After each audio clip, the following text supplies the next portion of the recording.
नमस्कार दोस्तों, आशा करता हूँ आप सब बहुत अच्छे होंगे। देखिए, आज हम डिस्कस करेंगे 4 जून का द हिंदू और पीआईबी करंट अफेयर नोट्स। ठीक है। देखो, पीआईबी का मतलब प्रेस इन्फॉर्मेशन ब्यूरो, जो सरकार की सरकारी वेबसाइट है, और द हिंदू न्यूज़पेपर के बारे में आपको पता ही होगा। ठीक है। और हमारा करंट अफेयर देश के सभी एग्जाम के लिए काम का रहता है।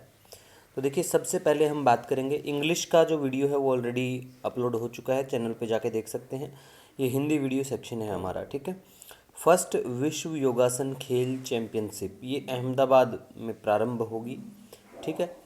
नेक्स्ट है कि देखो, ऐसे कोई भी गणमान्य व्यक्ति इंटरनेशनली या तो भारत के दौरे पे आए, या फिर अगर उनका अपॉइंटमेंट होता है, मतलब वो बनते हैं, तो भी हमारे लिए काम की न्यूज़ बन जाती है। जैसे कि डेनमार्क की प्रधानमंत्री। ठीक है। तो इनका नाम आपको पता होना चाहिए।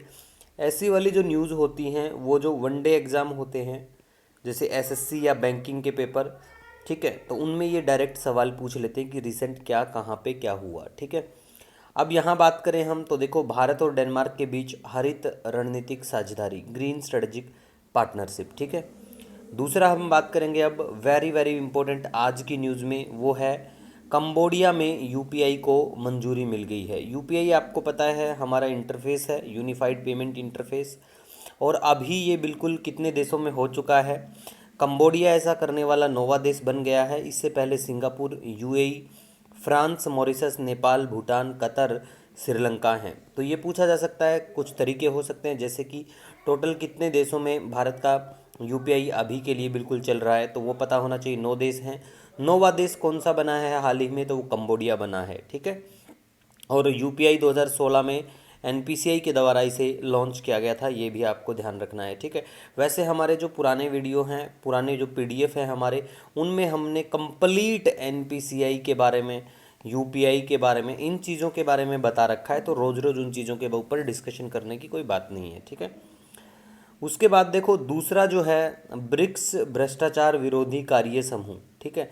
इसकी बैठक होगी, आई थिंक अगस्त में होने वाली है, ये हैदराबाद में होगी। ठीक है। और फर्स्ट जो ऐसा बैठक है, पहली जो भ्रष्टाचार विरोधी, वो वर्चुअल होगी, तो इतनी इम्पोर्टेंट नहीं मैंने मेंशन इसीलिए नहीं किया है। नवाचार मंत्र पहल के बारे में बात करें तो देखो, ये ग्रास रूट इनोवेटर्स और एंटरप्रेन्योर्स के लिए शुरू की गई पहल है। ठीक है। इसके बाद देखो, रिसेंटली अगर ऐसा कहीं देखने को मिलता है, मान लो कर्नाटक के मुख्यमंत्री कौन बनते हैं रिसेंटली, ठीक है, तो वहाँ का गवर्नर आपको पता होना चाहिए कि भाई गवर्नर कौन है। दूसरा, जैसे अभी के लिए बात करें, वेस्ट बंगाल में भी इलेक्शन हुए थे, और वहाँ पे सीएम का नाम तो ऑलमोस्ट सबको पता रहता है, लेकिन आपको वहाँ गवर्नर का भी पता होना चाहिए। कमेंट सेक्शन में कमेंट करके बता सकते हैं आप। दूसरी बात देखो, ऐसे जो वाले जो क्वेश्चन होते हैं ना, वो वनडे एग्जाम के लिए तो वेरी वेरी इंपॉर्टेंट रहते हैं। ठीक है। सिविल सर्विस के लिए की बात करें तो जैसे आज हमने यूपीआई डिस्कस किया, तो ऐसे वाले जो न्यूज़ हैं वो सिविल सर्विस में काम की रहती है। अब देखो, वर्ल्ड बायोसाइकिल डे के बारे में बात करें, बायोसाइकिल डे सॉरी, ठीक है, तो इसको 3 जून को मनाया जाता है। ठीक है। संयुक्त राष्ट्र द्वारा वर्ष 2018 में इसको घोषित किया गया था। अब बात करेंगे नेशनल स्पोर्ट्स ट्रिब्यूनल के बारे में, राष्ट्रीय खेल न्यायाधिकरण के बारे में। ठीक है। तो राष्ट्रीय खेल शासन अधिनियम 2025 के तहत एक अर्ध न्यायिक निकाय, क्योजी जुडिशियल बॉडी है बिल्कुल। ठीक है। मुख्यालय की बात करें तो नई दिल्ली में है, और नोडल मंत्रालय इसका है युवा मामले और खेल मंत्रालय के अधीन बिल्कुल संचालित होती है। ठीक है। कंपोजिशन की गाइस बात करें तो देखो, अध्यक्ष कौन होगा इसका, सर्वोच्च न्यायालय के वर्तमान या पूर्व न्यायाधीश या उच्च न्यायालय के मुख्य न्यायाधीश होंगे। और इसमें जो दूसरे सदस्य, विशेषज्ञ सदस्य की बात करें तो खेल कानून और लोक प्रशासन की पृष्ठभूमि वाले 2 विशेषज्ञ सदस्य होंगे। ठीक है। उसके बाद देखो, अन्नपूर्णा भंडार योजना, ये योजना कौन से राज्य की योजना है, पश्चिम बंगाल सरकार की है।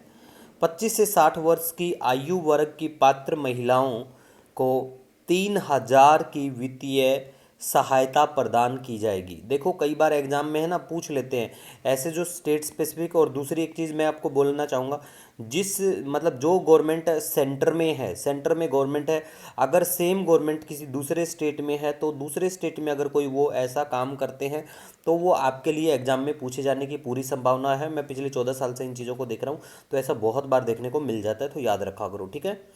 नई तटीय राजमार्ग परियोजना की बात करें अब, तो देखो, रामेश्वर से पारादीप ओडिशा में कितने किलोमीटर होगी, हाइब्रिड एन्युटी मॉडल पर निर्मित होगी।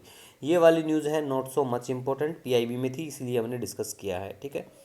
अब बात करेंगे बादलों का वर्गीकरण, क्लासिफिकेशन ऑफ क्लाउड्स। ज्योग्राफी में अगर आप जाएंगे तो एनसीईआरटी में ये चीज़ें बिल्कुल कवर आपको देखने को मिल जाएंगी, तो अच्छे से वहाँ पे एक बार क्लाउड्स के जो प्रकार हैं, क्लासिफिकेशन है, जैसे सीरस क्लाउड्स कौन से होते हैं जो रेसेदार पंख जैसे उच्च ऊंचाई पे नजर आएंगे।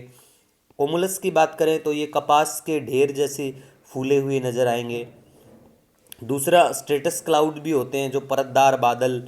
और निम्बस की बात करें तो वर्षा करने वाले घने बादल जो हैं वो निम्बुस देखने को नजर आएंगे। ठीक है, तो इस चीज़ को एनसीईआरटी में जाके अच्छे से पढ़ लेना। बाकी देखो हम बात करेंगे तो 15 minute 20 minute classification of cloud पे ही बात हो सकती है। ठीक है, जबकि हमारा वीडियो का मेन उद्देश्य है टू द पॉइंट बात करें और चलें बिल्कुल। ठीक है, अब बात करेंगे क्वेशम आइलैंड के बारे में।